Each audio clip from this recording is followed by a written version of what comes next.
Tudo bem com vocês? Amém. Vocês estão felizes? Amém. Amém. Eu estou muito feliz por estar aqui.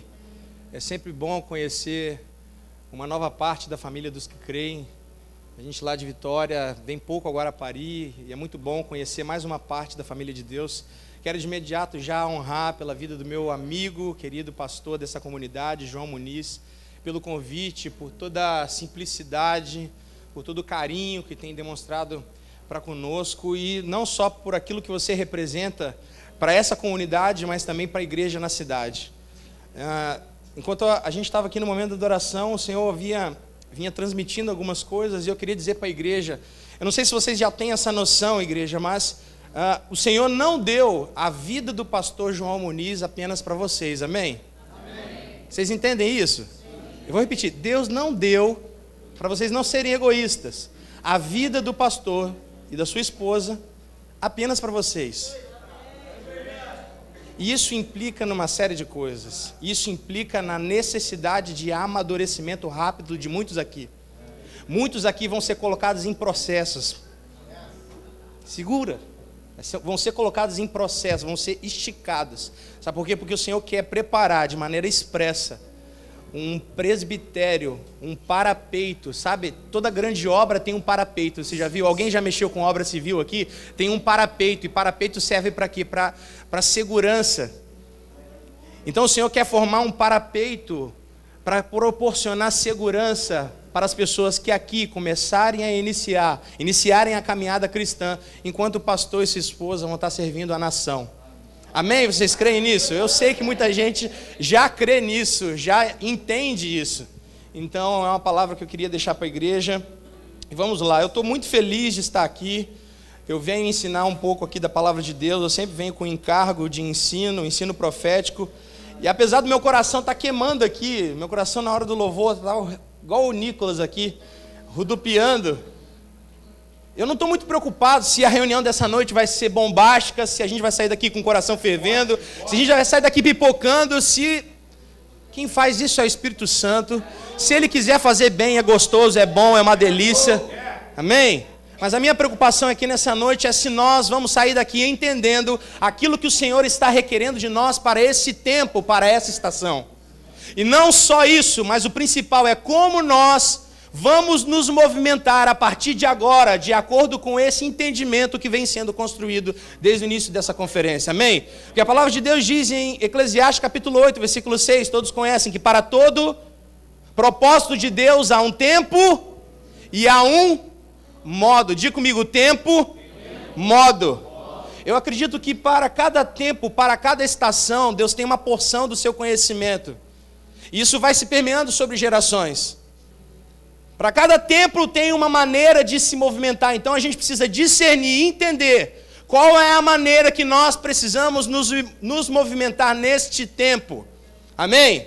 Então hoje nós vamos ensinar um pouco da palavra de Deus e eu quero ensinar algo que tem tomado todo o meu tempo, toda a minha energia, sabe? Eu tenho investido a minha vida nisso, eu quero falar sobre o ministério precursor e a importância do ministério precursor para essa estação que nós estamos vivendo.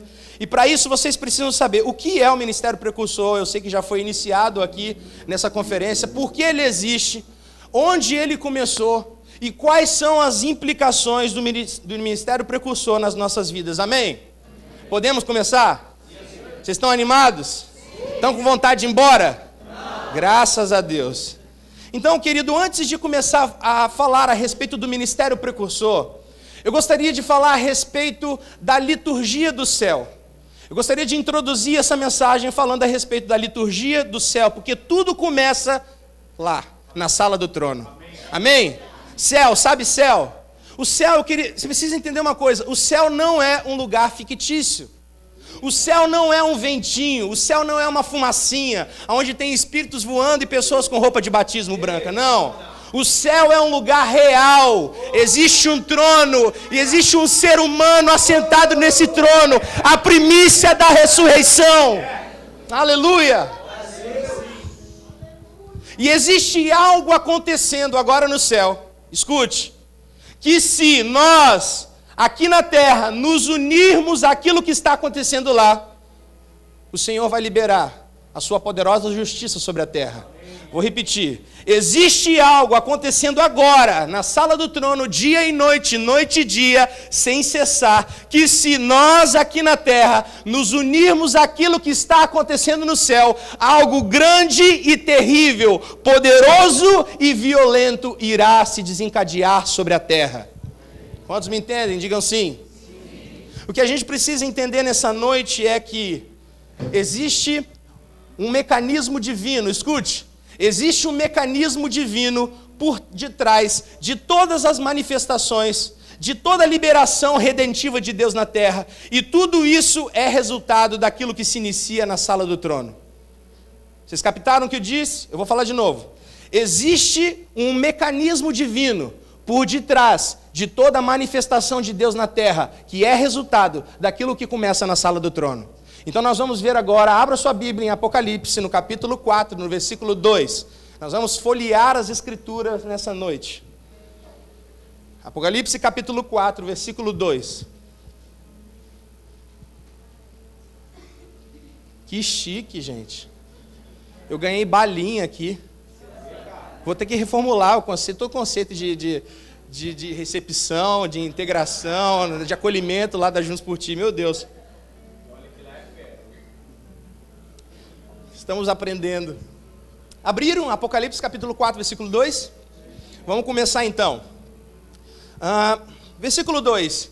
Imediatamente me vi tomado pelo Espírito, e diante de mim estava um trono no céu, e nele estava sentado alguém.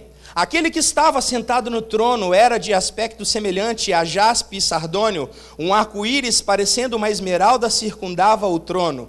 Versículo 6. Também, diante do trono, havia algo parecido com um mar de vidro, claro como cristal. No centro, ao redor do trono, havia 4 seres viventes, cobertos de olhos, tanto na frente como atrás. O primeiro parecia um leão, o segundo parecia um boi, o terceiro tinha um rosto como de um homem, o quarto parecia como uma águia quando em voo.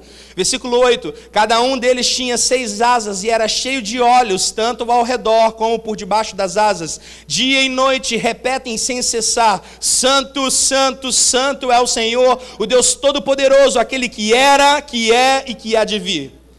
Então, o que nós vemos aqui? Nós vemos um trono, diga comigo trono. E existe alguém assentado no trono.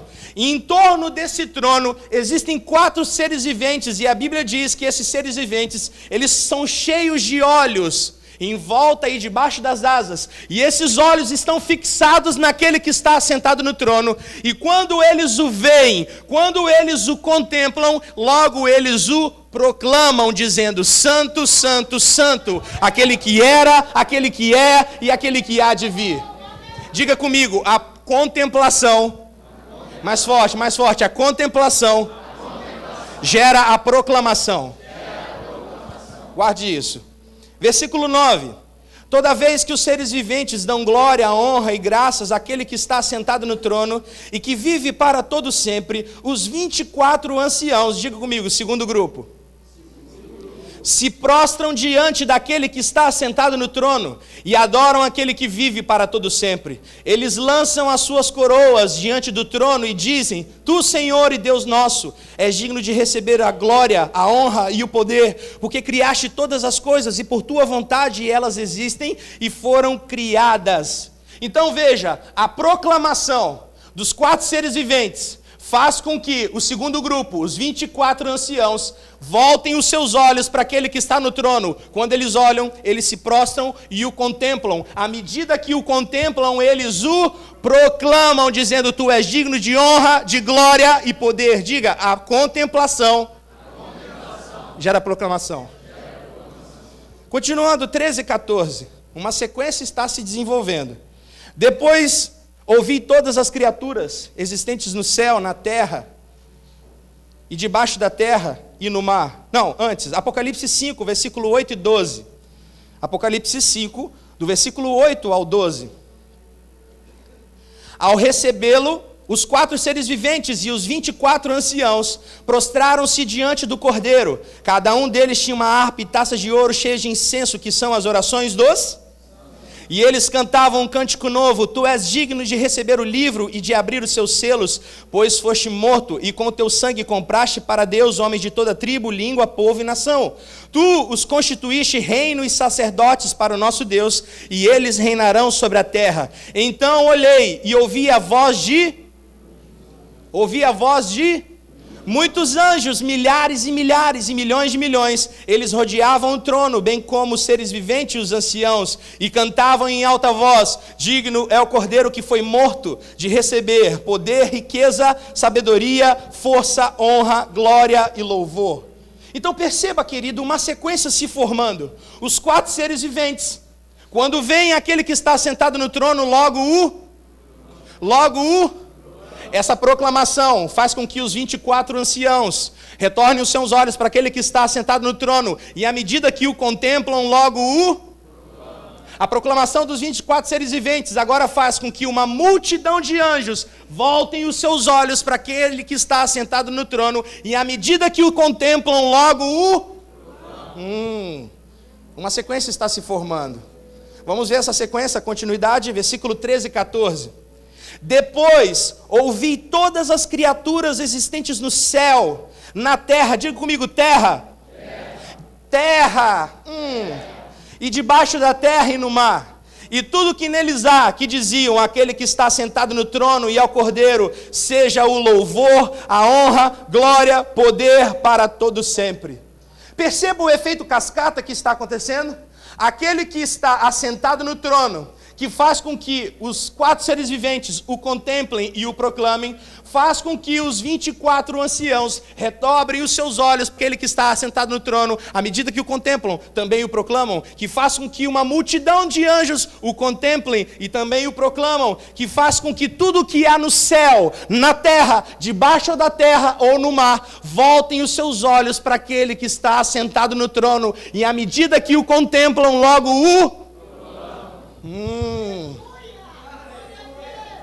Você percebe o que está acontecendo aqui? Nesse texto aqui que está acontecendo, nós percebemos que a atividade que está acontecendo na terra, ela é semelhante, ela é simétrica, ela é equivalente àquilo que está acontecendo no céu. O que está acontecendo aqui nesse texto, quando toda a terra se une, aquilo que está acontecendo no céu, na terra, está totalmente alinhado àquilo que está acontecendo no céu. Uma convergência perfeita. E quando essa convergência acontece, algo grande e terrível, algo poderoso e violento, algo glorioso e destruidor, será desencadeado sobre a terra. Vamos ver isso? Apocalipse capítulo 6, versículo 1. Abra sua Bíblia. Quantos estão animados? Amém. Observei quando o Cordeiro abriu o primeiro dos 7 selos. Então ouvi um dos seres viventes dizer com voz de trovão: venha.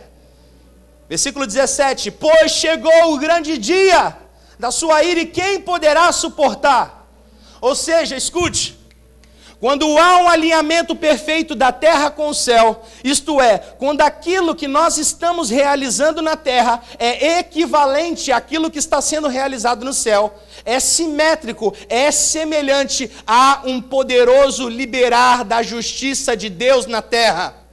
Quando aquilo que nós estamos realizando na terra é simétrico àquilo que está acontecendo na sala do trono, há a liberação dos atos redentores de Deus na terra.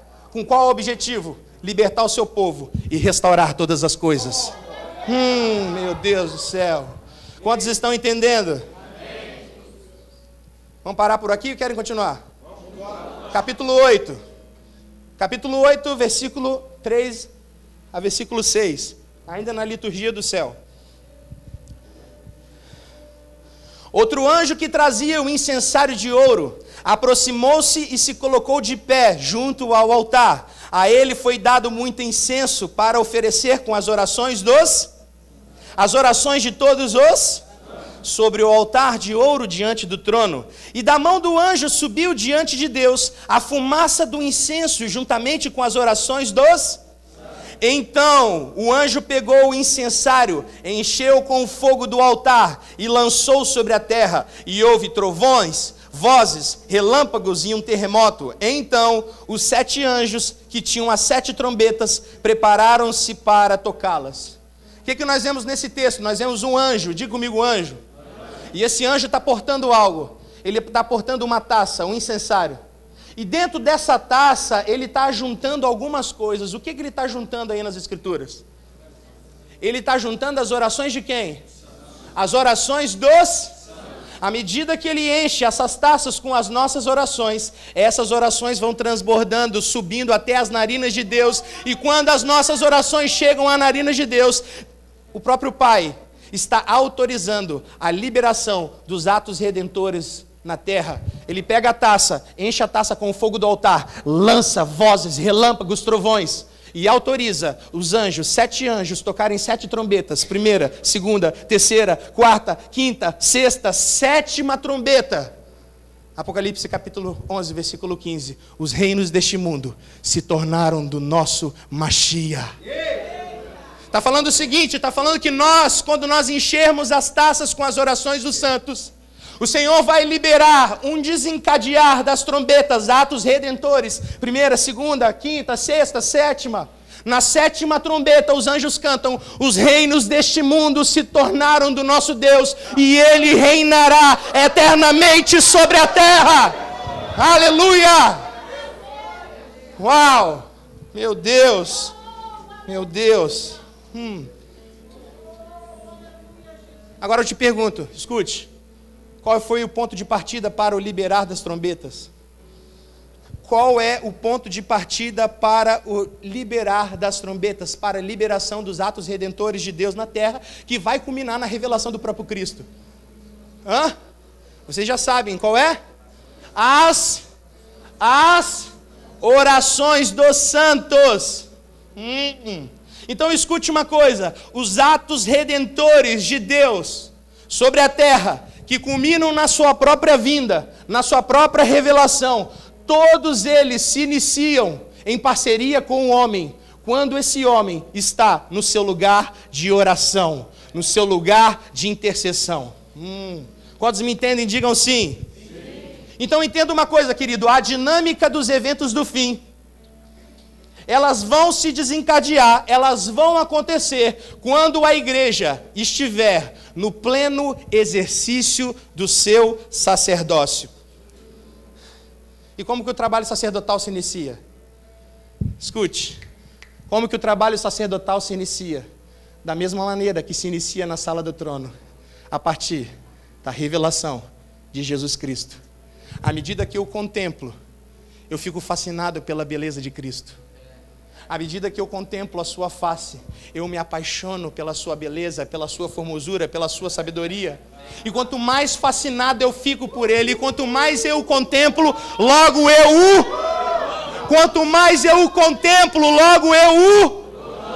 E essa proclamação vai atrair mais pessoas para olharem aquele que está no trono. E quando eles contemplarem, eles vão proclamar.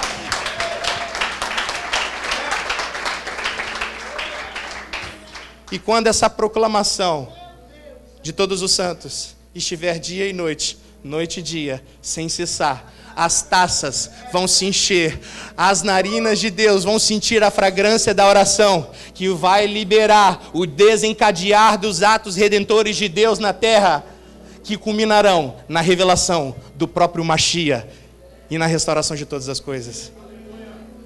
Você está entendendo o que o Senhor está falando aqui? Meu Deus, isso é precioso. Isso é precioso. Então veja, escute, há uma parceria entre Deus e o seu povo no processo da restauração de todas as coisas. Você está entendendo? Há uma parceria. Que parceria é essa? É que Deus, Ele usa como matéria-prima algo para ignitar. Ele usa algo como gatilho para o liberar dos seus atos redentivos sobre a terra. Qual é essa matéria-prima? Qual é essa matéria-prima? A oração de todos os santos. Meu Deus. Isso não é animador? Isso não é animador para você, cara? Saber que eu e você somos parceiros de Cristo no processo da restauração que vai afetar todo o cosmos. Meu Pai! Uau! Isso não tem nada novo. Deus sempre fez isso no decorrer da história. Esse é o padrão de Deus. Deus sempre usou a oração como matéria-prima para liberar os seus atos redentivos no decorrer da história. E o mecanismo sempre foi a oração. Te pergunto, qual foram os atos redentivos de Deus quando o povo hebreu estava preso no Egito? Quais foram os atos de juízo de Deus liberados quando o povo estava no Egito? As 10. O que startou a liberação das 10 pragas? Abra comigo, Êxodo capítulo 2, versículo 23. Êxodo capítulo 2, versículo 23 e 24. Abra bem correndo.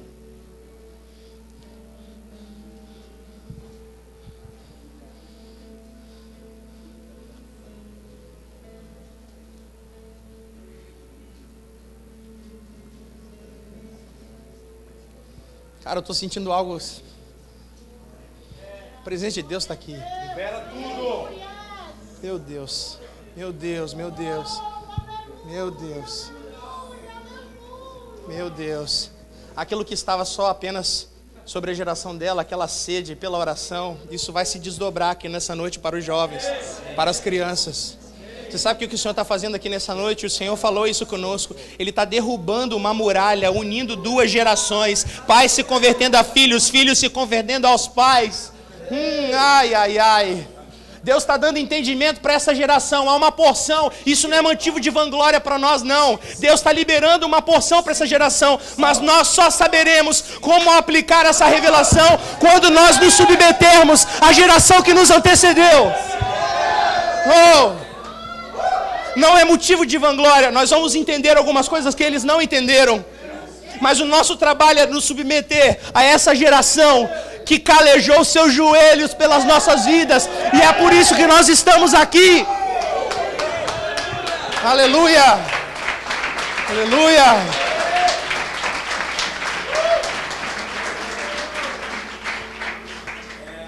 Me preocupa quando eu vou numa igreja só de jovem. Me preocupa. Eu falo, meu Deus, eles não estão entendendo nada.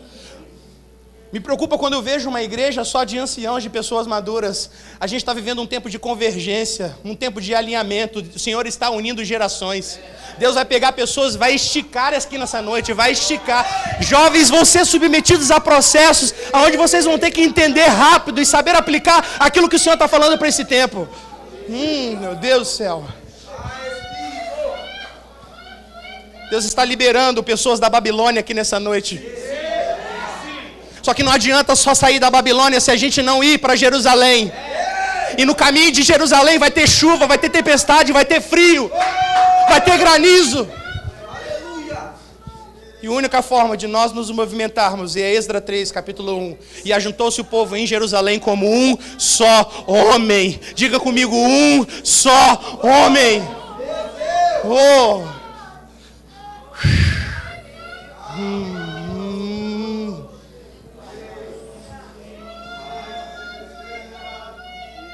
Meu Deus. Esdras capítulo 2, versículo 23 e 24.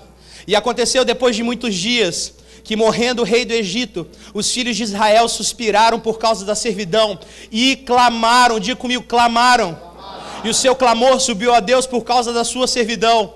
E ouviu Deus o seu gemido, e lembrou-se Deus da sua aliança com Abraão, Isaque e Jacó. Te digo, pergunto para você, como que começou o processo da redenção no Egito? Qual foi a matéria-prima?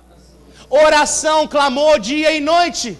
O que despertou, o que liberou o povo da Babilônia para Jerusalém? Entenda isso.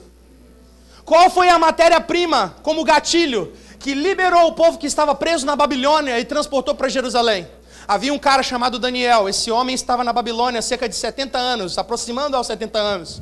Esse homem começa a ler os escritos de Jeremias, um profeta contemporâneo, e começa a perceber que Deus havia avisado para Jeremias que o povo ficaria 70 anos no cativeiro babilônico. O que ele faz? Ele começa a correlacionar. Peraí, eu já estou quase 70 anos aqui na Babilônia. O Senhor falou que a gente ficaria 70 anos na Babilônia. Ele discerne a estação que ele estava vivendo. Quando ele discerne a estação, ele começa a se movimentar de acordo com aquilo que o Senhor estava falando. Como? Ele prostra os seus joelhos, se veste de pano de saco, oração, lamento, jejum, voto de nazireado, e diz: poupa o teu povo, ó Senhor, tenha misericórdia de nós. A oração de Daniel desperta o coração do rei Ciro, que lhe assina um decreto e libera o povo da Babilônia. E a mesma oração de Daniel foi a mola propulsora, foi o gatilho ignitor para despertamento dos restauradores. A oração de Daniel despertou os restauradores. Pergunto: onde estão os Daniéis? Onde estão aqueles que vão despertar os restauradores? Onde estão aqueles que vão pagar um preço em oração, em jejum? Porque os restauradores já estão se levantando. Esdras, Neemias, Zorobabéis já estão se levantando nessa comunidade.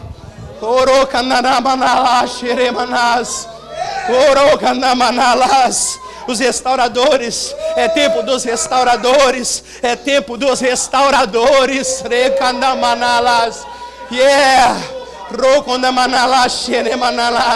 O Senhor vai mover Zorobabel, o Senhor vai mover Esdras, o Senhor vai mover homens versáteis na palavra, o Senhor vai mover homens que anseiam pela evangelização, que anseiam pelas nações. Esse lugar aqui é um celeiro de missões. Esse lugar aqui é um celeiro de missões. É um celeiro de missões e é um celeiro profético. Meu Deus, meu Deus, meu Deus.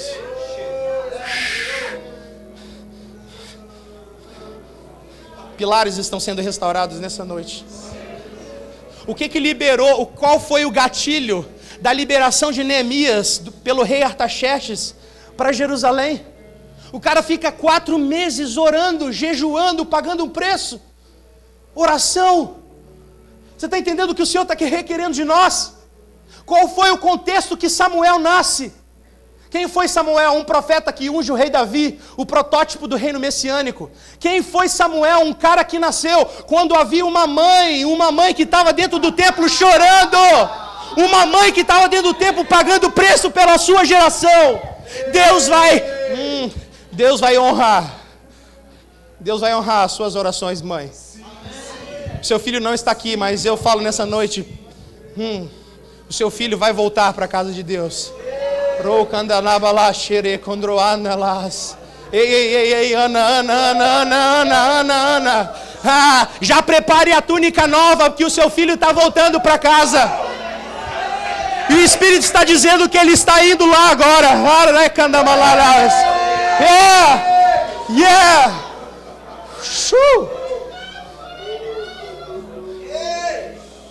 Qual foi o contexto que nasce João Batista?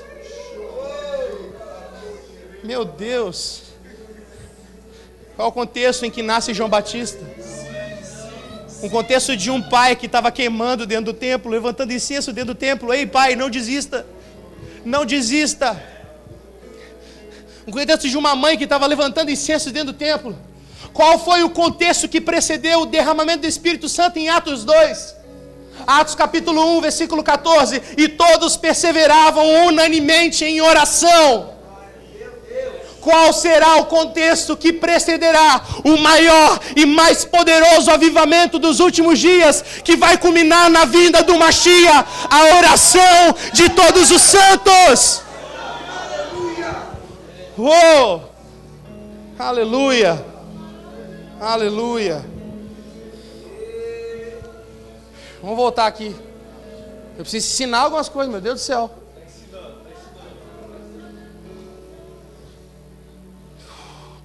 Tudo que Deus faz, Ele faz por meio da intercessão.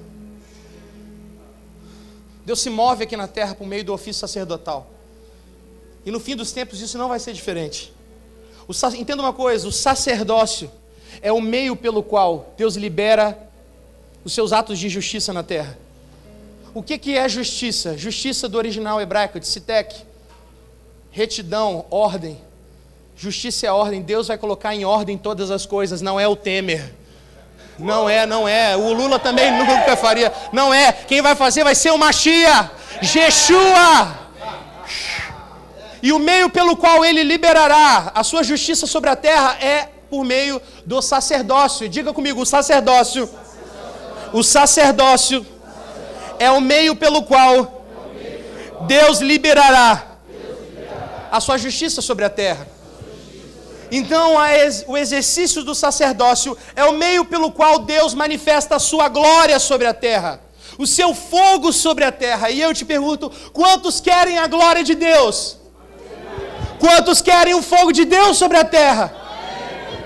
Aí eu te digo uma coisa, o fogo, ele refina, porém, o fogo também consome. O fogo também destrói. Você está entendendo o que o Senhor está falando? Se entende? Diga sim. Então escute bem, o sacerdócio, além de ser o meio pelo qual Deus libera a sua justiça na terra, ele também, escute, provê a estrutura necessária que nós precisamos desenvolver para suportar o grande abalo dos últimos dias e a liberação do seu fogo. Captou? Sim? Querem que eu repita? O sacerdócio é o meio pelo qual Deus liberará a sua justiça na terra. Porém, ele também provê a estrutura necessária que nós precisamos desenvolver para suportar os últimos dias em que Deus abalará todas as coisas. Hebreus capítulo 12, versículo 26 fala ainda mais uma vez: abalaria a terra, não só o céu. A palavra abalar significa remoção daquilo que foi criado. Sabe, tudo aquilo que você cria na sua vida que não presta? Todos os seus medos, todas as suas... Sabe, tudo que está errado na sua vida? Você sabe, tudo aquilo que você foi criando ao longo do seu tempo, que não veio de Deus, mas foi você que foi criando, desenvolvendo. Deus está falando, eu vou abalar todas as coisas, e tudo que é abalável vai cair, para que permaneça somente aquilo que é inabalável, pois o reino de Deus, ele é um reino inabalável. E o autor de Hebreus, ele termina dizendo como Ageu: o nosso Deus é fogo consumidor. Então escute, no fim dos tempos ele vai abalar todas as coisas, e ele já está começando a abalar todas as coisas, eu não sei se você percebe. E quando ele começar a abalar todas as coisas, não se pegue naquilo que está caindo, permaneça naquele que está de pé. Então nós precisamos, para permanecer, desenvolver uma estrutura capaz de suportar o fogo. Abra comigo em Malaquias capítulo 3, versículo 2 e 3. Malaquias capítulo 3, versículo 2 e 3.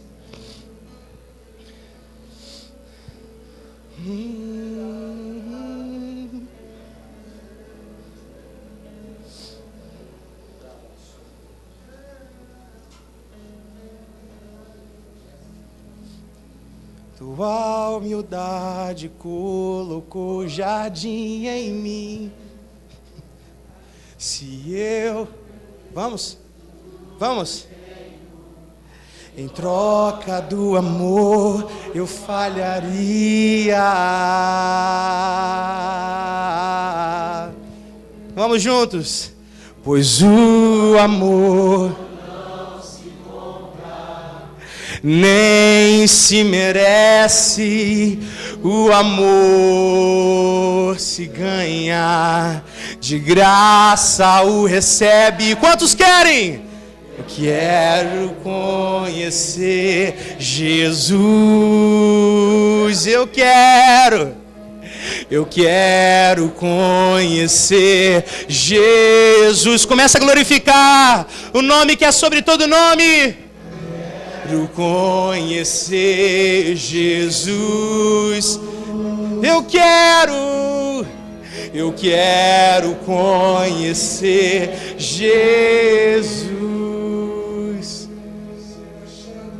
Quantos querem ser achados nele nesta noite? Quantos querem ser achados nele até não se encontrarem mais? Quantos são?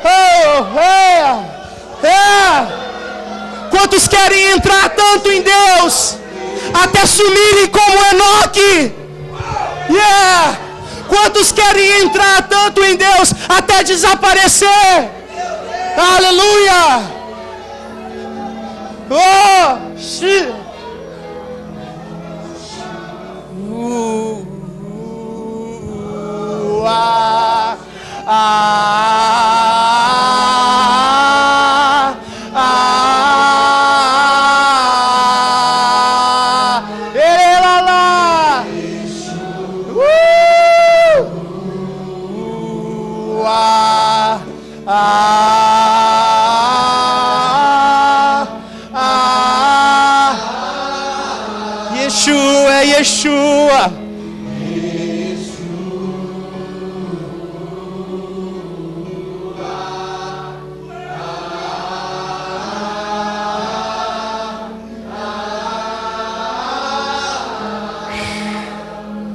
Abre aí Malaquias capítulo 3, versículo 2 e 3.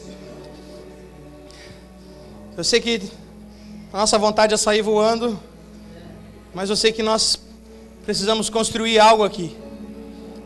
Olha só que a palavra de Deus diz, Malaquias capítulo 3, versículo 2 e 3. Contudo, quem suportará o dia da sua vinda? Quem permanecerá de pé quando ele surgir?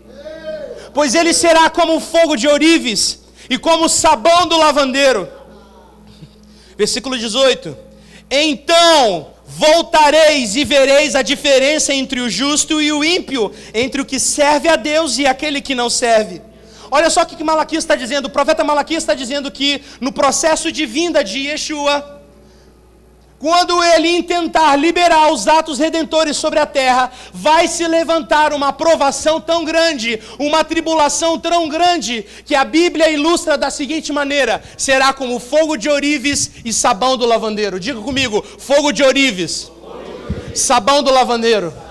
Mais uma vez, fogo de ourives, provação, diga provação. Sabão do lavandeiro, purificação. Deus está falando, por meio da provação, eu vou purificar toda a terra. Vou repetir, por meio da provação, eu vou purificar todo o meu povo. Você está entendendo o que vai acontecer? E a palavra está dizendo que essa provação, ela virá por meio do fogo. Diga comigo, fogo. Qual é o risco? O risco é que o fogo, ele refina. Porém, o fogo também destrói. O fogo revela aquilo que tem dentro. Sabe quando você coloca uma peça bruta de ouro no fogo, o que acontece? Todas as impurezas, elas saem. Ela refina, mas revela também aquilo que tem dentro. É por isso que o profeta Malaquias está falando no versículo 18, ele está falando assim: então voltareis a ver a diferença entre o justo e o ímpio, entre aquele que serve a Deus e aquele que não serve. Deus está falando que nos últimos dias vai se levantar uma provação tão grande sobre a terra, que vai ficar claro quem de fato é e quem de fato não é. Aí poucos glorificam. Deus está falando que vai se levantar uma aflição, uma tribulação sobre a terra, que vai ficar claro a estrutura. Por que o texto está falando, então voltareis a perceber a diferença? Já parou para pensar nisso? Eu fiquei meditando, por quê? Então voltareis. Aí fala, já sei. Porque hoje está parecendo todo mundo igual, cara. Todo mundo parece que é crente hoje. Você olha para o Facebook, só tem crente. Só tem conferencista no Facebook. Só tem crente dentro da igreja. Todo mundo crente levantando a mão. Nos últimos dias, ele virá como fogo de ourives e vai ficar claro quem é cristão fiel e quem é aquele crente fake. Vai ficar claro quem tem vida de oração e quem não tem vida de oração. Vai ficar claro quem vem para a igreja para se entregar e dedicar a sua vida a Cristo e quem vai apenas para buscar o favor de si mesmo. Vai ficar claro a estrutura. Quantos estão entendendo? O que Malaquias está falando? Malaquias está falando Sermão do Monte. Ele está falando da estrutura que nós precisamos desenvolver. Capítulo 5 de Mateus. Bem-aventuranças. Meu Deus. E quem não desenvolver? A Bíblia está falando, Mateus 7. Sopraram os ventos, submergiram os rios, caíram a tempestade. E aquilo que está sobre o fundamento incorreto, sobre a estrutura errada, não vai permanecer. Vocês entendem o que o Senhor está falando? O que o Senhor está requerendo de nós nessa noite? Oh, meu Deus. Então, o sacerdócio, ele não é só o método de Deus para a liberação dos seus atos redentivos, também ele provê a estrutura necessária que precisamos desenvolver para suportarmos o grande abalo dos últimos dias. Chegou o grande dia, quem poderá suportar? Chegou o dia do Senhor, quem permanecerá de pé quando ele surgir? A resposta é, aqueles que nesse tempo presente estão desenvolvendo uma estrutura sacerdotal. E sacerdócio tem a ver com o quê, cara? Aí eu preciso entrar agora no sacerdócio, liturgia do céu, sacerdócio. Eu sei que o pastor João Muniz já falou sobre sacerdócio, mas o sacerdócio tem a ver com a maneira que eu me relaciono com 3 aspectos. Primeiro, Deus, diga comigo, Deus. Segundo, família. E aí você entenda a família, o meu lar, núcleo, e minha família estendida, a família dos que creem, a igreja. Então Deus, família, diga comigo, família. E terceiro, a terra. Então primeiro, sacerdócio ao Senhor, sacerdócio a Deus. Está falando da maneira que eu me coloco na presença de Deus. Está falando o quanto eu priorizo o meu lugar de devoção ao Senhor. Sacerdócio ao Senhor está falando da prioridade que eu dou para Ele. Do tempo que eu gosto de passar com Ele. Está falando da minha paixão por Jesus. Sacerdócio ao Senhor está falando da maneira que eu sou fascinado por Ele. Está falando do quanto da revelação dEle eu tenho dentro de mim. O quanto da mansidão dEle eu tenho na minha vida. O quanto do caráter dEle, da integridade dEle eu tenho dentro de mim. Tudo que o sacerdote faz, ele faz perante a face do Senhor, corandel. Perante e a partir de. Por quê? Porque perante a face de Deus é a maneira que Ele estampa a face dEle na minha. Segundo aspecto, sacerdócio ao Senhor, nós falamos a Deus. Segundo, sacerdócio à família e à igreja, aos santos. Sacerdócio à família está falando da maneira que eu ministro a revelação desse Deus à minha casa. Sacerdócio à família, ao meu lar, está falando da maneira que eu transmito a revelação de um Deus manso à minha esposa. Será que eu, como sacerdote do meu lar, tenho amado a minha esposa como Cristo amou a igreja? Será que eu, esposa, tenho me sujeitado ao meu marido como a igreja deve se sujeitar a Cristo? Será que eu, como pai, tenho investido tempo em dar missão, propósito, destino, identidade para a vida dos meus filhos? Ou eu tenho provocado a ira nos meus filhos?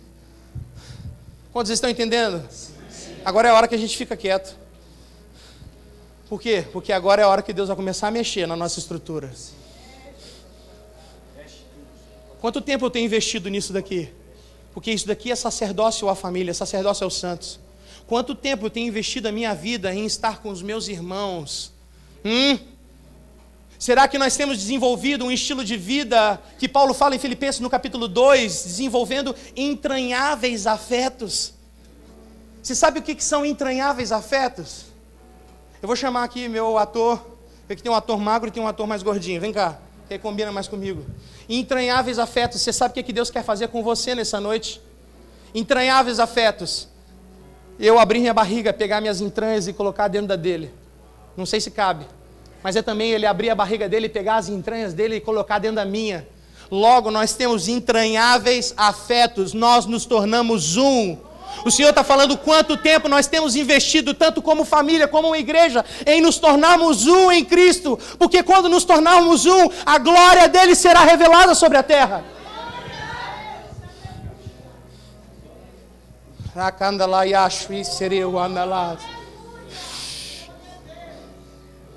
Jovem, não é só com jovem que você tem que se entranhar.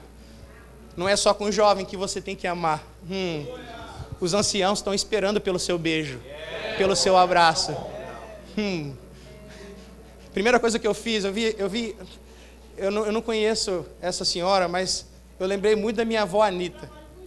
Sério? Meu Deus, ai meu Deus do céu, meu Deus do céu. Eu preciso delas, a igreja precisa delas. Onde estão as anciãs, os anciãos que vão amar os jovens? Onde estão os jovens que vão amar os anciãos? Oh, arabalá.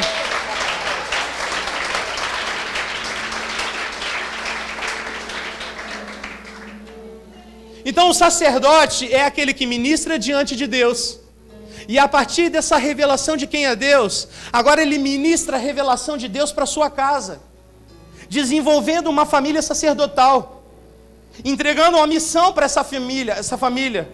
E à medida que essa família é desenvolvida no seu sacerdócio, agora ela manifesta a glória de Deus à terra, ao mundo, por meio do seu trabalho. Diga comigo, trabalho. Seja você um engenheiro, seja você um assistente social, seja você um médico, seja você um psicólogo, seja você um pastor, seja você um ministro, seja você um missionário. Deus te deu a vocação e é por meio dela que você manifesta a glória, a imagem, a sabedoria, a formosura dele. À medida que eu trabalho, à medida que eu cultivo, eu vou transformando o ambiente à minha volta, sujeitando esse ambiente a Cristo. Quando eu falei isso, o irmão na igreja falou assim, não entendi nada. Eu falo assim, então entenda, à medida que você trabalha, A primeira pergunta que eu fiz para ele, eu falei assim: você trabalha para um salário, você trabalha para não morrer de fome, ou você trabalha para glorificar o nome de Deus? Porque à medida que eu tenho que trabalhar, eu não estou trabalhando por um salário, eu trabalho para transformar o ambiente à minha volta. E no ambiente à minha volta tem pessoas que ainda não se tornaram um depósito da glória de Deus. Então, à medida que eu trabalho, à medida que eu invisto nessas pessoas, à medida que eu amo, que eu revelo o caráter de Cristo, que eu não vou pegar a sua mensagem, meu Deus do céu. À medida que eu revelo quem é Cristo para ela, ela vai sendo transformada num depósito do Espírito Santo de Deus, que antes pairava sobre as águas, desejando habitar num vaso de barro. E quanto mais transformamos o trabalho, mais transformamos o ambiente à nossa volta, mais esse ambiente é sujeitado a Cristo. Vocês estão entendendo o que é o sacerdócio? Sim. Sabe por quê, querido? Olha, entendam, jovens, entendam uma coisa. A coisa que Satanás mais quer é pegar o seu sacerdócio, destruir e te colocar para fabricar tijolo. Eu vou falar de novo. A coisa que Satanás mais quer, que o governo do anticristo quer, o governo Nimrod, o governo faraônico egípcio, é pegar, tirar a sua profissão de cultivador, de pastor de rebanho, de sacerdote e te colocar para fabricar tijolo, trabalhando dia e noite para não morrer de fome. Mas Deus não te levantou para trabalhar para não morrer de fome. Ele te levantou para manifestar a sua glória. Aleluia! Aleluia!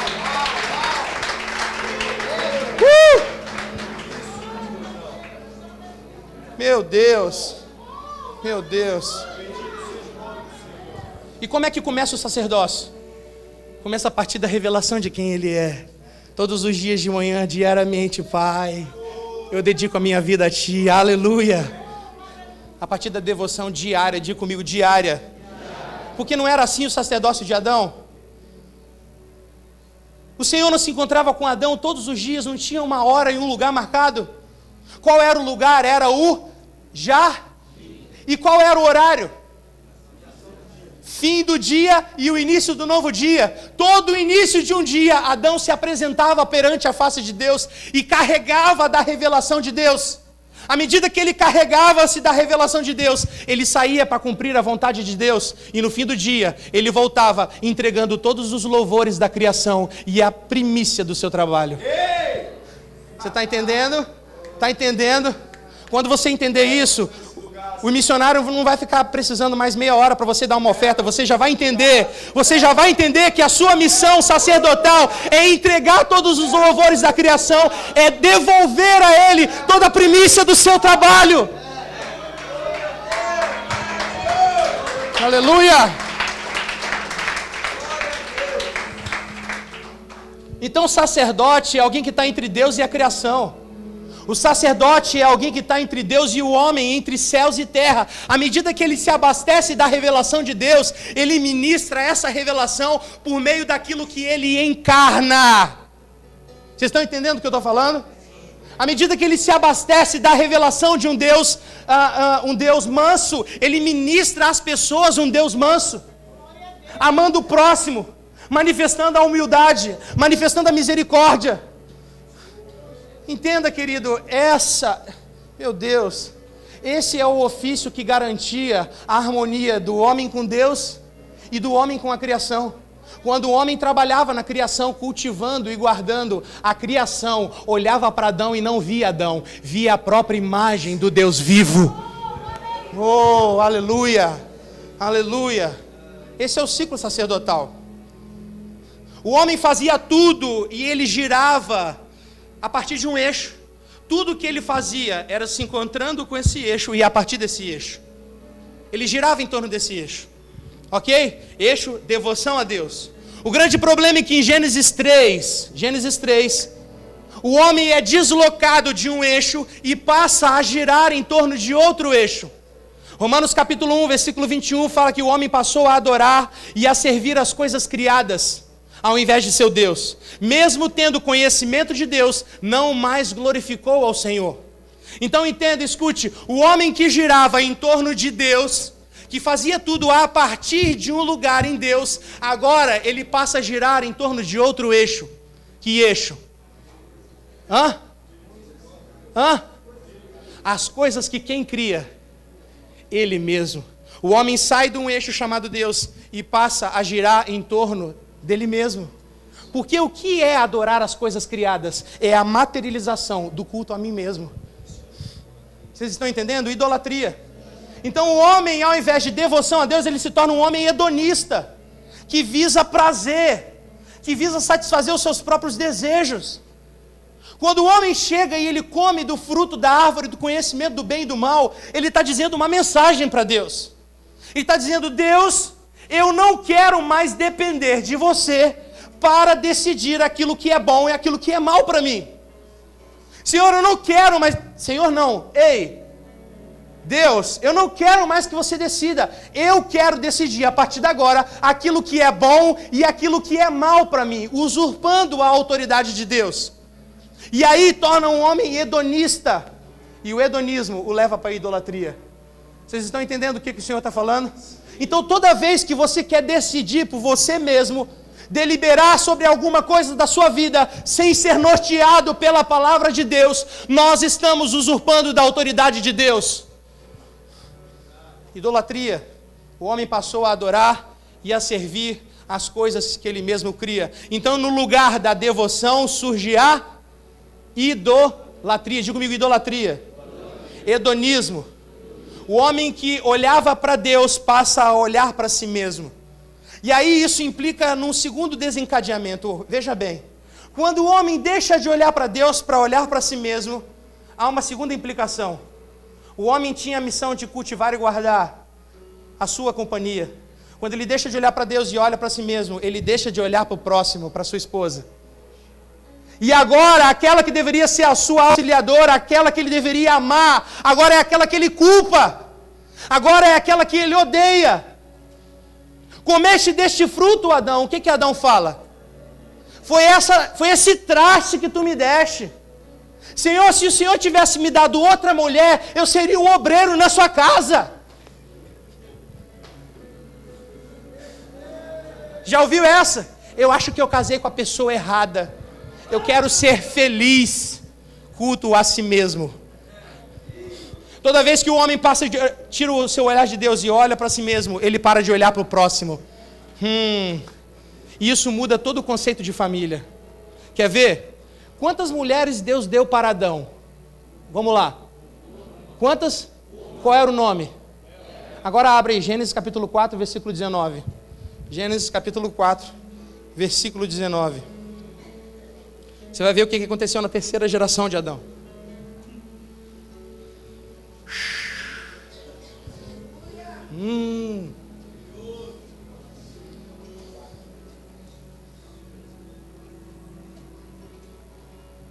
Gênesis 4, versículo 19.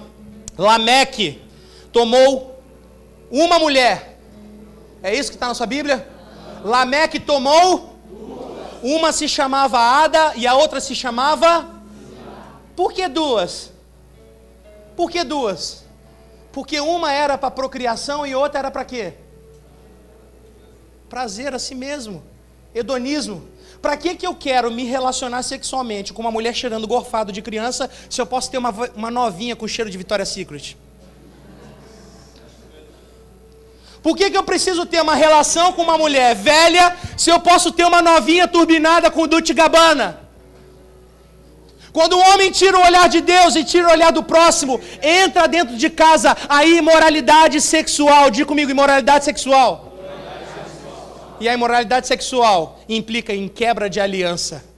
Casam e se dão em casamento. Dias de Noé, dias de Ló. Lucas 17, cenário dos últimos dias. Caso, me separo, me dou em casamento. Caso, me separo, me dou em casamento.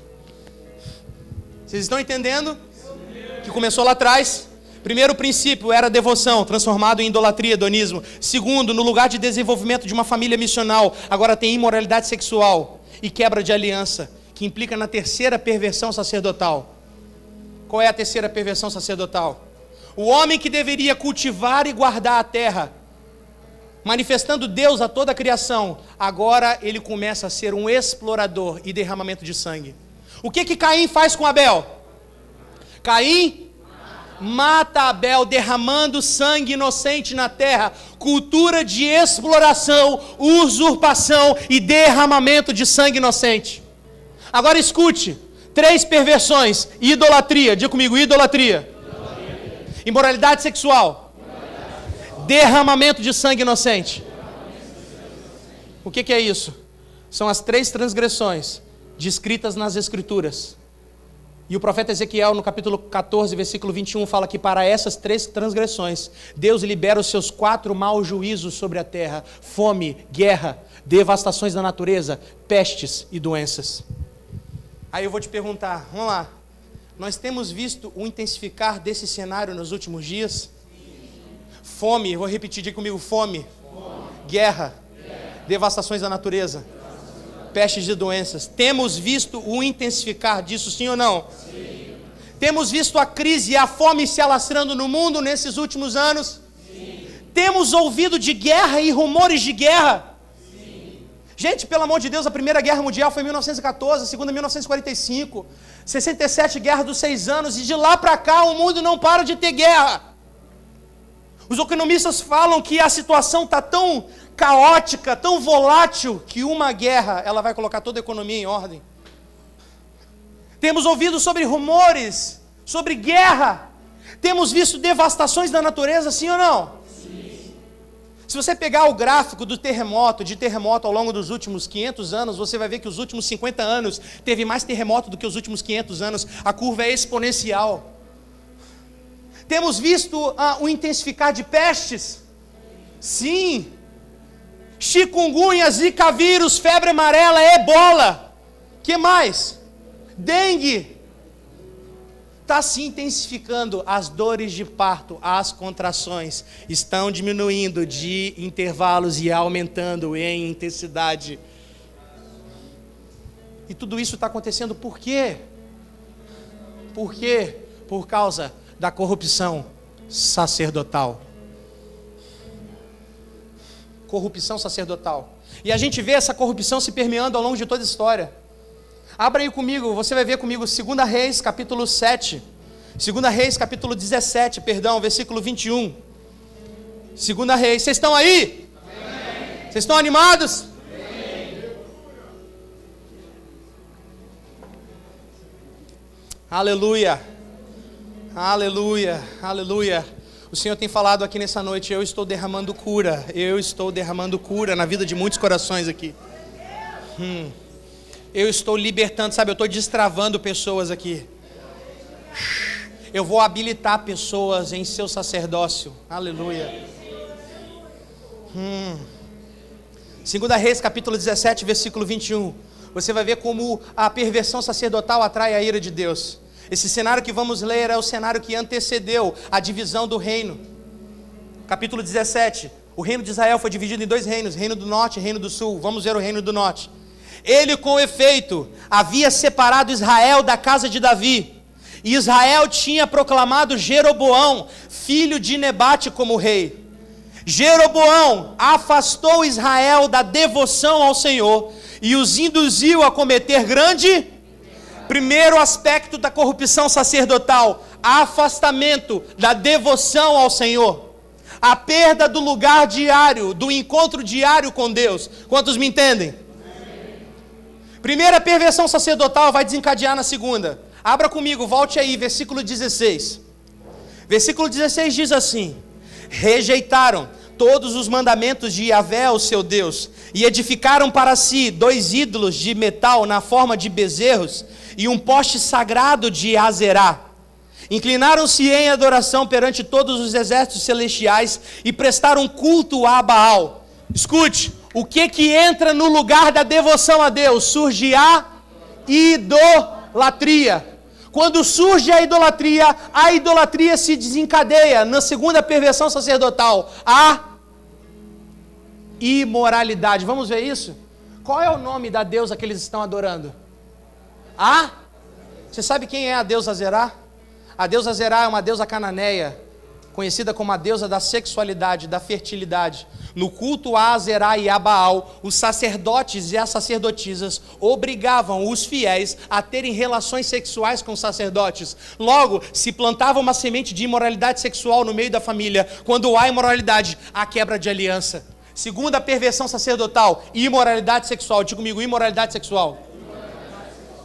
Se eu tenho idolatria, que desencadeia na imoralidade sexual, qual é a terceira perversão sacerdotal que nós vemos nas Escrituras?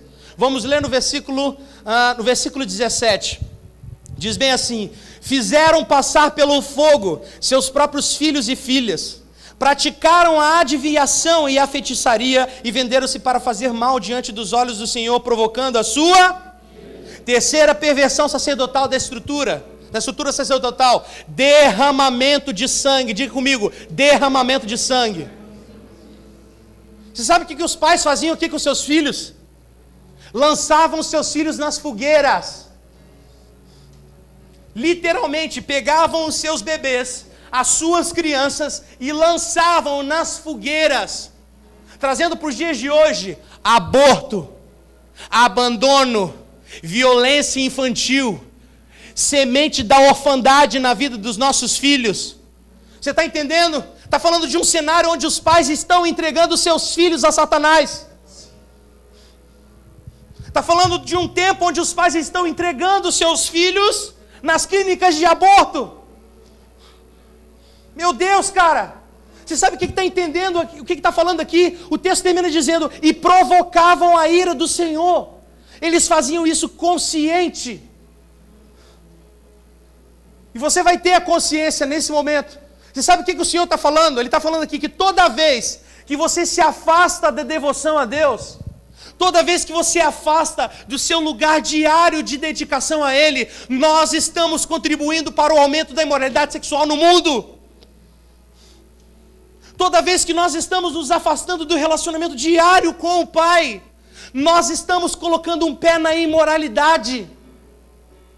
Toda vez que nós colocamos, você pai, você mãe, você jovem, está colocando o pé na imoralidade sexual, está colocando o pé na pornografia.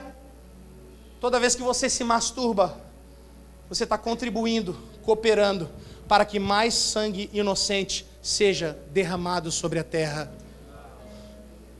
Ah, cara, pelo amor de Deus, vamos acordar.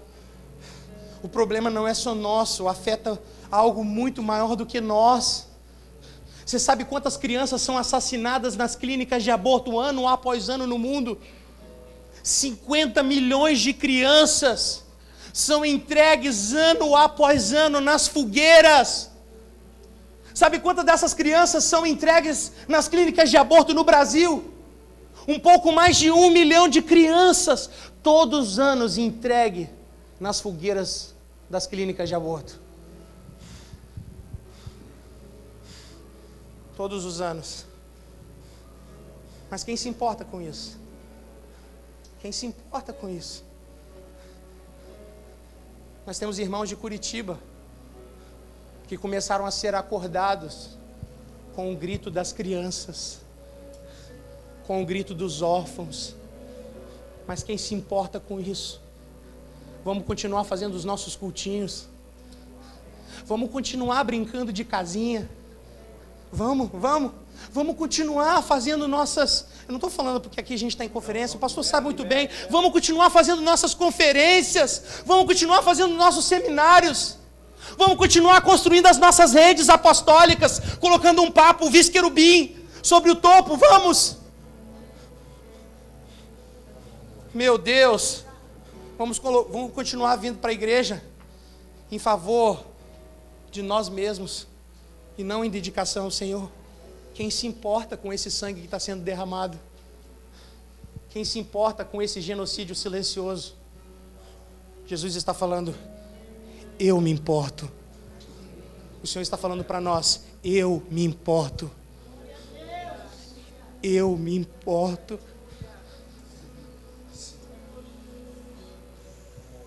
Eu me importo. Ele está dizendo, ei, eu me importo. Mateus capítulo 23 fala com toda certeza, eu vos asseguro que todo o sangue derramado desde Abel até essa geração dos últimos dias, será vingado e recairá sobre essa geração. Você está entendendo o que o Senhor está falando em Mateus 23? Mateus 24 fala dos eventos escatológicos, sobre os últimos dias. Mateus 23 fala o que culmina a liberação desses eventos.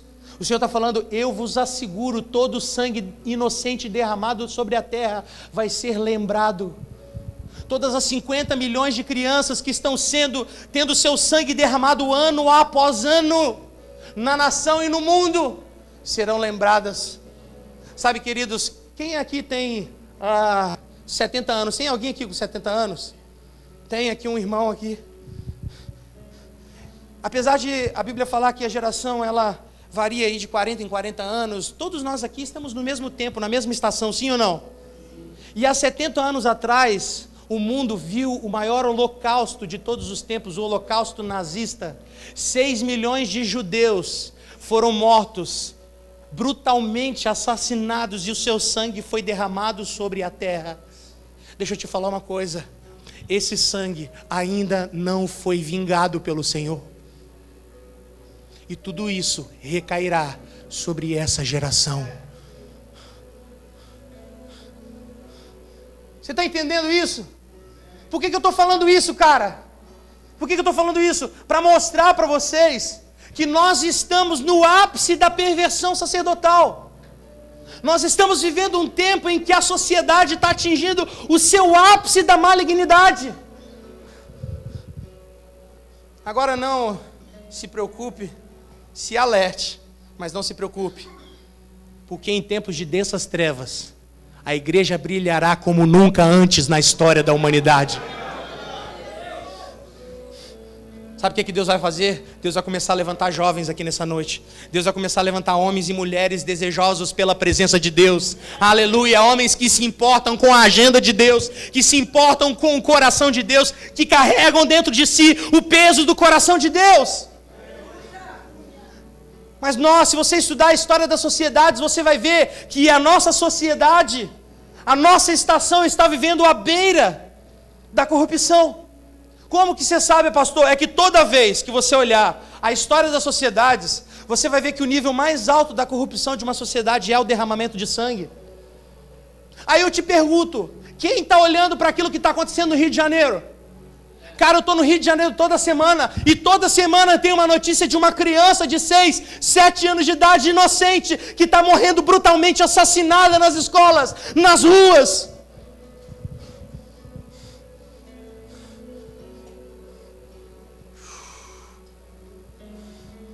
E quando você olha a história de Israel, sempre quando Israel atingiu a beira da corrupção, tudo isso era resultante de uma perversão sacerdotal.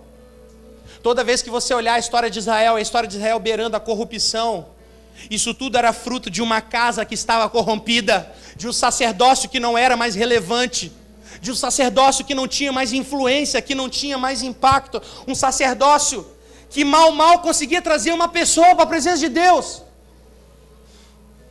Então nesse tempo estamos vivendo muitas vezes um sacerdócio que tem sido um obstáculo, uma barreira entre Deus e o homem, e não uma ponte entre Deus e o homem. Quantos estão me entendendo? Digam sim. Sim. Então, querido, escute uma coisa. Escute. Se o sacerdócio é o método de Deus, diga comigo, o sacerdócio é o método de Deus para a revelação da sua justiça sobre a terra. Então eu te pergunto, se o sacerdócio é o método de Deus para a liberação dos seus atos redentores sobre a terra, que vai culminar na revelação do próprio Cristo, como que Deus vai realizar o seu propósito se o sacerdócio da atualidade ainda precisa ser restaurado? Como que Deus vai realizar o seu propósito se o sacerdócio está corrompido? Ele precisa restaurar o sacerdócio, sim ou não? Como é que ele faz? Abra comigo Malaquias capítulo 4, versículo 5.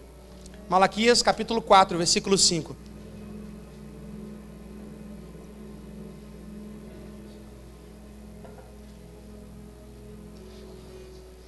Quantos abriram, digam sim. Sim.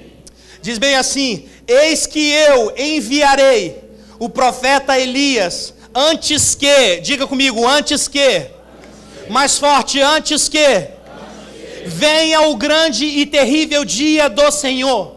Ele está falando, eis que eu vou enviar alguém antes, diga comigo, antes. Eis que eu vou enviar alguém à frente. Eis que eu vou enviar um grupo de pessoas para formarem o corredor de frente. Ele está falando, eu vou levantar os Elias dessa geração. Eu vou levantar os precursores. Quem são os precursores? Os precursores são aqueles que são enviados antes, são aqueles que são enviados à frente, para preparar um caminho, preparar corações bem dispostos, habilitando um povo em seu sacerdócio, que vai ativar a máquina da liberação dos atos redentores de Deus, que culminarão na vida do próprio Cristo e no processo da restauração de todas as coisas. Vocês entenderam o que eu falei? Deus quer levantar aqui nesse lugar, pastor João Muniz, precursores, homens que vão à frente para preparar um caminho, habilitando um povo em seu sacerdócio, habilitando pessoas em seu sacerdócio, a fim de que essas pessoas sejam um canal de atração da glória do Deus vivo sobre a terra. Oh, aleluia! Aleluia! Isaías 40, versículo 3. Meu Deus. Entenda o chamado do ministério precursor.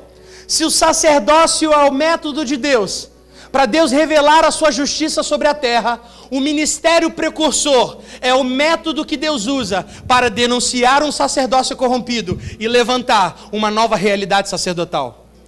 Eu vou repetir. Se o sacerdócio é o método de Deus para a revelação da sua vontade na terra, o ministério precursor é o meio pelo qual Deus denuncia um sacerdócio corrompido e levanta uma nova realidade sacerdotal na terra. Onde estão os precursores? Onde estão os nazireus? Aleluia! Isaías 40, versículo 3.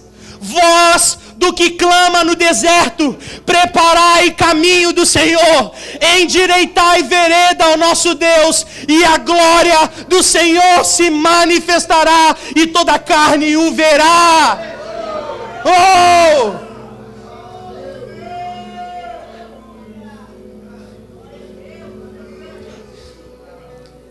Então, enquanto o falso sacerdócio põe pedras no meio do caminho, obstáculos, os precursores são agentes de Deus, que vão com as enxadas do cultivar e guardar, tirando esses obstáculos no meio do caminho.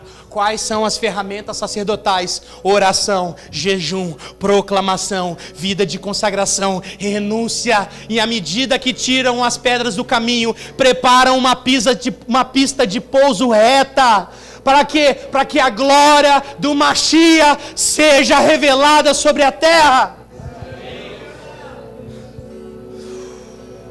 Meu Deus, meu Deus, meu Deus, meu Deus, meu Deus.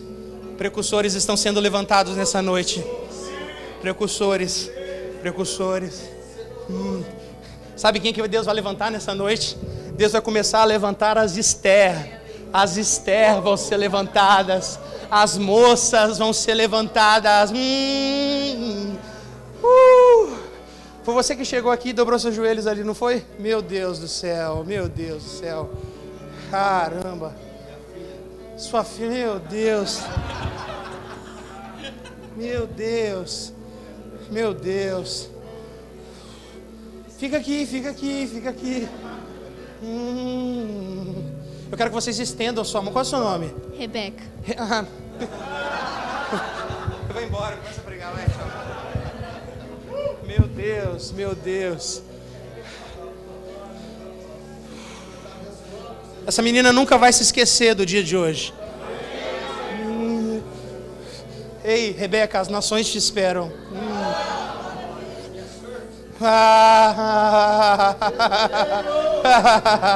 Eles não vão até onde a gente foi. Eles não vão até onde a gente foi. Eles vão além dos nossos passos. Eles vão além dos nossos passos. Eles vão além. O Senhor está levantando as Estés, As moças puras! As moças puras! Yeah! Mas eu não estou pura. Deus está restaurando a sua pureza nessa noite. Porque Esther ficou um ano, metade do tempo sendo banhada de mirra, metade do tempo de perfumes aromáticos. Deus está levantando as Estérs nessa noite. Comece a interceder pela vida dela agora.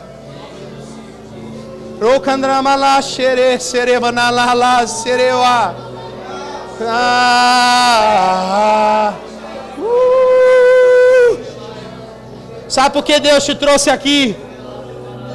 Porque você tem uma sala, e não é a sala de oração da sua igreja, é a sala da sua casa, é o quarto da sua casa. Aquilo que você está fazendo em secreto, eu tenho contemplado, e no seu devido tempo, eu tornarei público aquilo que eu estou fazendo através de você.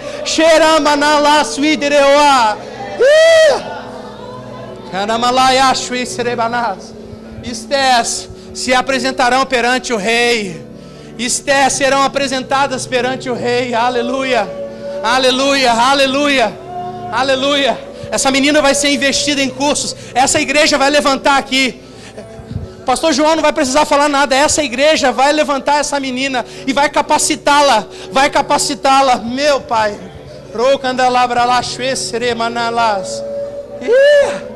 Os filhos são heranças do Senhor.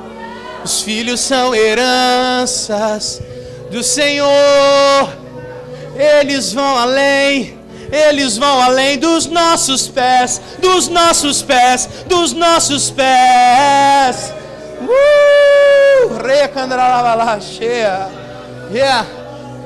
Pai, venha com uma descarga sobre a vida dela. Uma descarga sobre a vida dela, uma descarga. Que ela nunca se esqueça, Pai.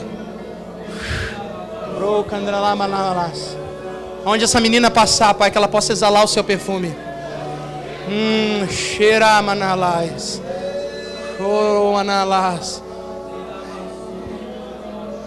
Hoje uma precursora está sendo levantada.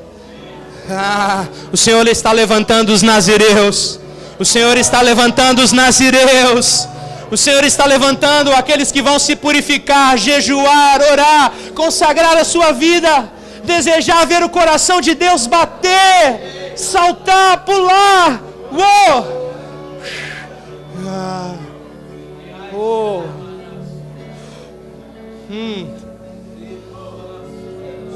Meu Deus. Meu Deus.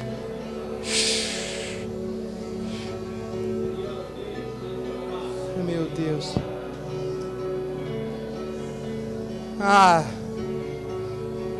Eu vejo o Senhor vestindo ela com uma túnica. Uma túnica. Uma túnica de autoridade. Uma túnica de autoridade. Autoridade. A autoridade vem sobre os humildes. A autoridade vem sobre os mansos, os humildes de espírito. Você quer ter autoridade? Não queira estar aqui em cima. Queira se submeter à liderança. Queira se submeter à vontade de Deus. Você quer crescer em autoridade aqui? Se submeta, se sujeite àquilo que o Senhor está fazendo. O Senhor está destruindo aqui nessa noite todo espírito de lepra que possa permear esta casa. Todo espírito de lepra e rebelião está caindo por terra nessa noite. O muro está caindo. O muro está caindo. Rei canala suerea. Deus sempre usou a metodologia dos precursores. Isso não é novo, cara. Isso não é novo. Na verdade, Pastor João, não tem mais nada novo. Tudo que ele faz é de novo. Então basta a gente olhar as gerações passadas. Ele sempre usou. Sempre quando Deus, escute. Até eu tenho que respirar aqui, meu Deus. Sempre quando Deus intentou em fazer algo específico sobre a terra, mas o sacerdócio daquela estação, daquela época, estava corrompido, Ele sempre levantou pessoas específicas para denunciar o sacerdócio corrompido e levantar uma nova realidade. Ele sempre fez isso. O exemplo disso foi Samuel. Quem foi Samuel?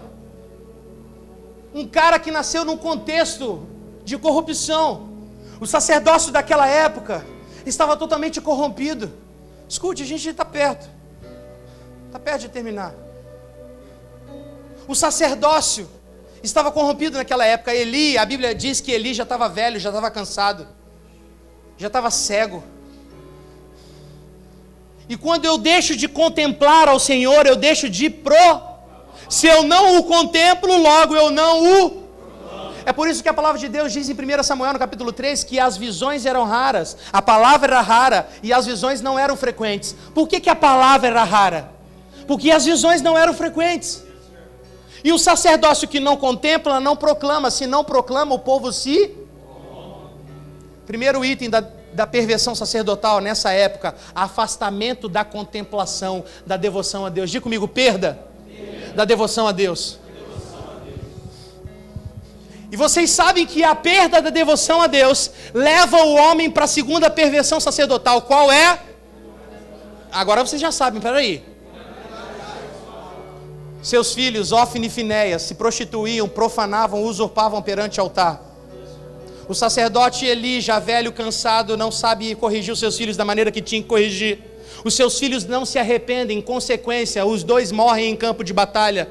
Quando Eli sabe da notícia, Eli que estava sentado na cadeira, dentro do templo, que fala de um sacerdote assentado na cadeira? Está falando de um sacerdote que está usufruindo do sacerdócio, do templo para o seu próprio prazer, para o seu próprio bem.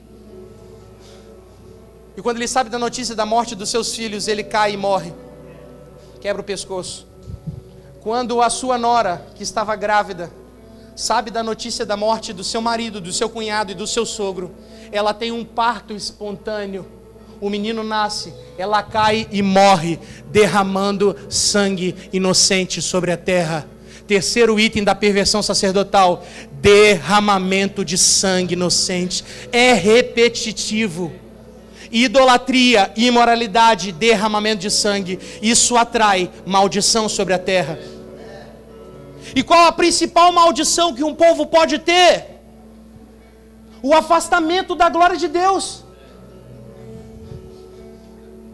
O menino nasce e eles dão um nome para o menino: Icabode, foi-se a glória de Deus. Esse é o cenário de um sacerdócio corrompido. Esse foi um fim de um sacerdócio corrompido. E o que Deus faz, cara, para denunciar, para depor esse sacerdócio e estabelecer uma nova realidade sacerdotal? Ele levanta quem? Ele levanta quem?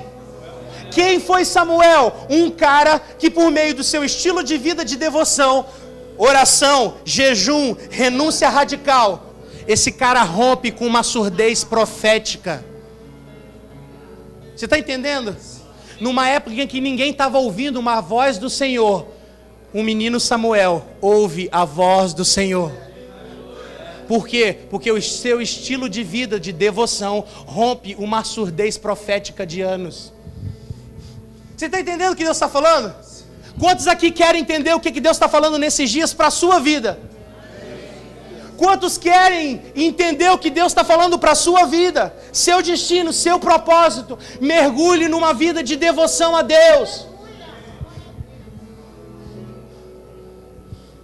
E é o estilo de vida de consagração de Samuel que denuncia o sacerdócio de Eli. Como, pastor? Escute, duas pessoas estavam diante da arca. Quem? Primeiro, Eli, diga comigo, Eli. Segunda pessoa, Samuel.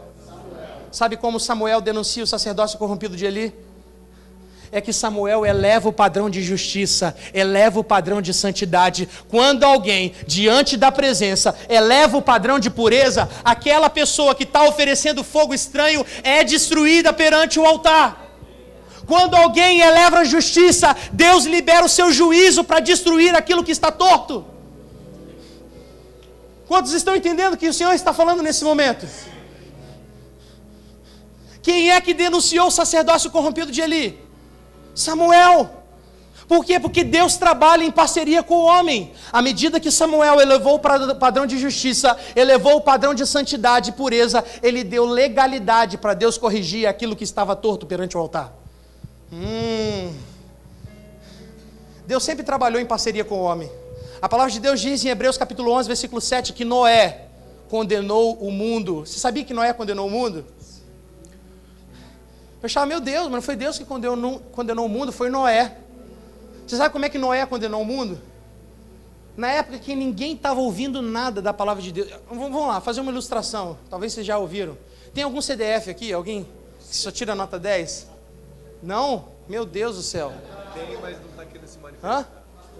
Pastor é o CDF. Imagina estar aqui, o pastor João numa sala de 30 alunos. O professor dá uma prova.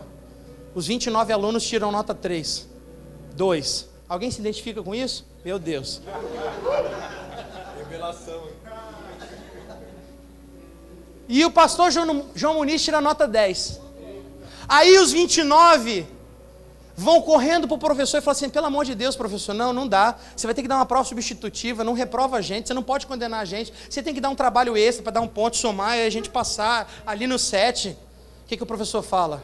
O professor fala assim, poxa, eu queria muito ajudar vocês. Eu queria muito dar uma nova prova, mas eu não posso. Por quê? Porque o Joãozinho tirou nota 10. Sempre é o Joãozinho. Aí eu te pergunto, quem condenou a turma? Foi o professor ou foi o Joãozinho? Foi o João. Por que o João? Porque ele elevou o nível de justiça. Quando alguém decide elevar o nível de justiça, aqueles que estão oferecendo fogo estranho perante o altar são destruídos. Você está entendendo o que o Senhor está falando? Diante da arca, os dois estavam dormindo, Samuel e Eli, só que um estava amando a presença de Deus mais do que todas as coisas, e quando alguém ama a presença de Deus mais que todas as coisas, essa pessoa dá legalidade para Deus destruir tudo aquilo que está torto perante o altar. Enquanto tinham filhos profanando o altar, existia alguém zeloso pela presença de Deus. Aí eu te pergunto, você quer que o Senhor condene o pecado nos altares da nação brasileira? Quantos querem que o Senhor condene aquilo que está errado dentro dos púlpitos nas igrejas? Então ame a presença de Deus mais do que qualquer outra coisa na sua vida. Zele pela presença.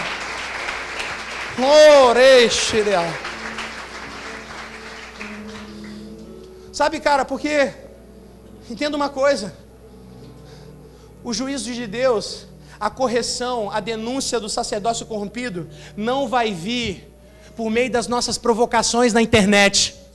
Deus não vai corrigir aquilo que está torto por meio do nosso inconformismo nas redes sociais.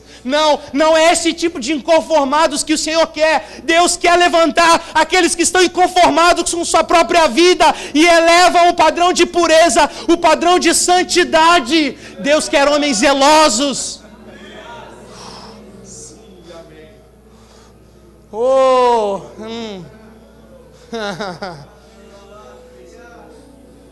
Você está entendendo? Oh, meu Deus. Oh, meu Deus. Sério, às vezes eu acho que tem gente com maior vontade do que Jesus de corrigir todas as coisas. Porque só sabe destilar veneno. Só sabe falar mal do irmão. Aqui não, só na China. Só sabe falar mal do pastor. Só sabe falar mal do... Só sabe falar mal daquilo. Só sabe postar escândalo lá na internet. Deixa eu te falar uma coisa. A pessoa que mais está interessada em julgar todas as coisas se chama Yeshua HaMashiach. Atos capítulo 3, versículo 21 fala, é necessário que os céus o contenham. Sabe o que significa, cara? Vem cá, meu ator. Vem cá, Vini. Vem cá, Gui. Deixa o Jefinho chapando aí que tá legal demais. Atos 3, 21. É necessário que os céus o contenham até o tempo da restauração de todas as coisas. Você sabe o que esse texto está dizendo? Que os céus estão tendo que conter Jesus, porque ele está doido para voltar para a terra. Ele está doido para assumir o seu lugar, o seu trono. Então quem tem mais desejo em corrigir aquilo que está torto é ele. E como que ele vai fazer isso? À medida que homens e mulheres elevarem o padrão de santidade e habilitarem um povo em seu sacerdócio, atraindo a máquina da redenção de Deus na terra e iniciando o processo da restauração de todas as coisas. Quantos estão entendendo o que o Senhor está falando nessa noite? Quantos estão entendendo a exigência dessa noite? Meu Deus.